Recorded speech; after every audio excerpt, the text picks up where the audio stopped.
Salut tout le monde et bienvenue sur ma chaîne. Je suis content de vous retrouver pour cette nouvelle vidéo.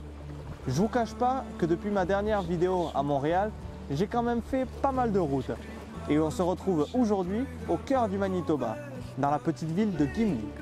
Et vous allez voir qu'ici, c'est un peuple en particulier qui est venu s'installer. Le Canada, c'est tout de même le deuxième plus grand pays au monde. Et avec seulement 35 millions d'habitants pour un territoire grand comme 11 fois la France, le Canada a souvent servi de terre d'accueil pour les peuples du monde entier.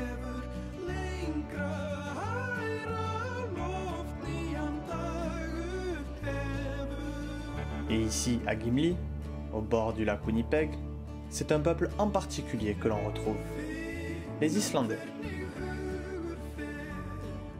Car en 1875, c'est plus de 20 000 Islandais qui ont décidé de quitter leur terre natale pour se répartir aux quatre coins du globe. Cela représentait à l'époque un quart de la population islandaise. Et ce départ massif d'Islande n'est pas dû au hasard. Iceland back in the early 1800s and late 1800s was under Danish rule, and they had very restrictive trade practices and all kinds of problems with moving forward with economics and everything else. So they were basically subsistence farming on this little island up in the North Atlantic.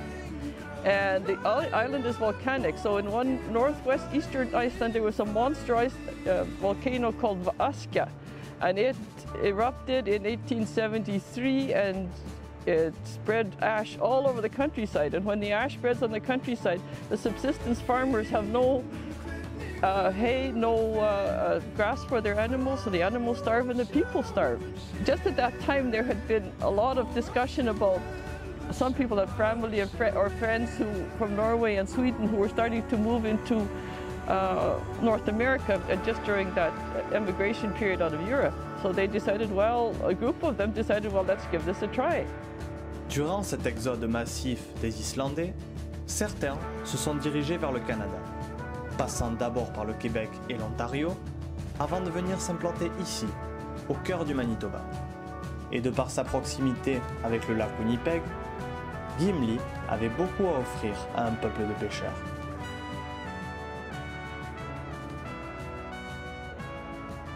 The Canadian government said they would try a social experiment with the Icelanders.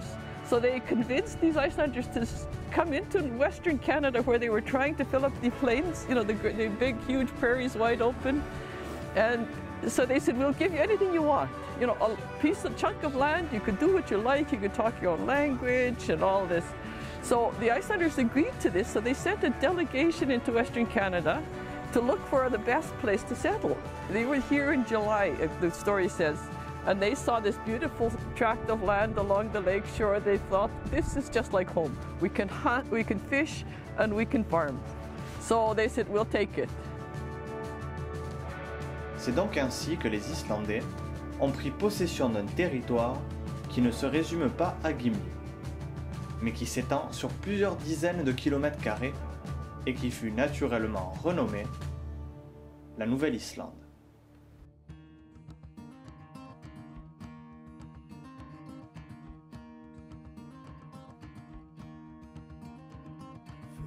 Aujourd'hui, Gimli, c'est une petite ville de 2500 habitants, où la population islandaise ne représente plus qu'un tiers des habitants de la ville. Mais dans cette province du Canada, il serait plus de 26 000 de nationalité ou de descendance islandaise, ce qui fait des Islandais du Manitoba la deuxième plus grande population islandaise en dehors de l'Islande elle-même. Et à Gimli, plus qu'ailleurs, on sait d'où on vient. La preuve avec cette superbe statue de viking juste derrière moi.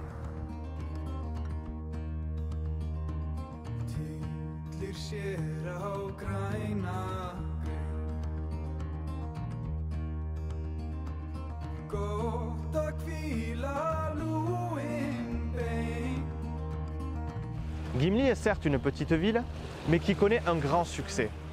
Tout d'abord pour son port, qui est le plus grand port que vous trouverez autour du lac Winnipeg et qui attire de nombreux navigateurs.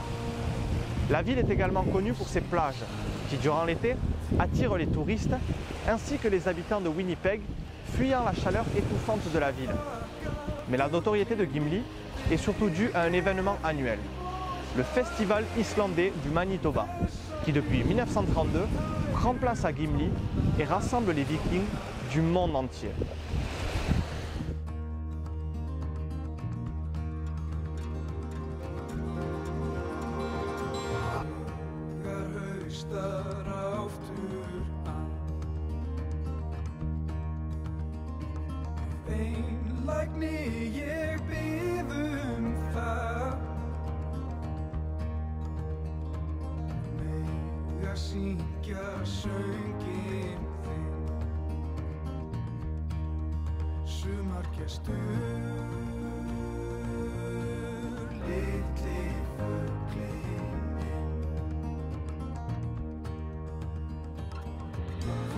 Et si comme moi, vous êtes de passage en ville à un autre moment, il existe à Gimli un lieu où le passé de la Nouvelle-Islande reprend vie chaque jour de l'année. The New Iceland Heritage Museum.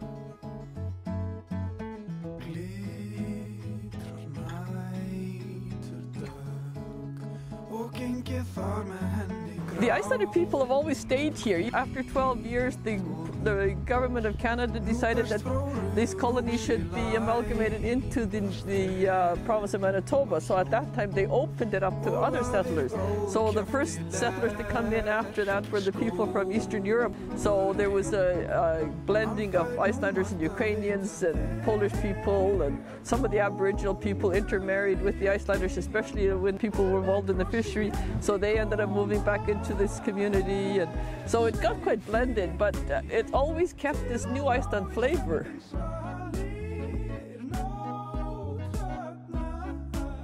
And I think it was 1972, there was a couple of older gentlemen who decided that they should probably set up a museum to try and preserve a lot of those artifacts and things that people had brought with them, whose families were now 100 years distant from their ancestral homeland, and we're not so interested anymore, but some of these things should be preserved.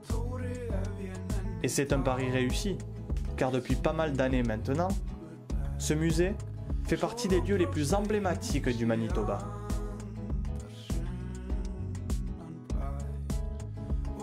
Et même si les habitants de Gimli laissent parfois de côté le souvenir de leurs ancêtres, ici, le cœur de la Nouvelle-Islande continue de battre.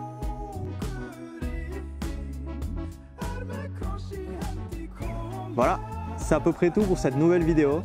J'espère que ça vous aura plu. Pour ma part, en tout cas, j'aurais pris beaucoup de plaisir à la réaliser, puisque Gimli, c'est une petite ville très charmante et où les habitants sont particulièrement accueillants. Voilà, maintenant je vais me remettre en route, toujours direction l'ouest. Il y aura encore plein de choses à découvrir sur le chemin et j'espère que vous serez toujours là pour les suivre. Allez, bye!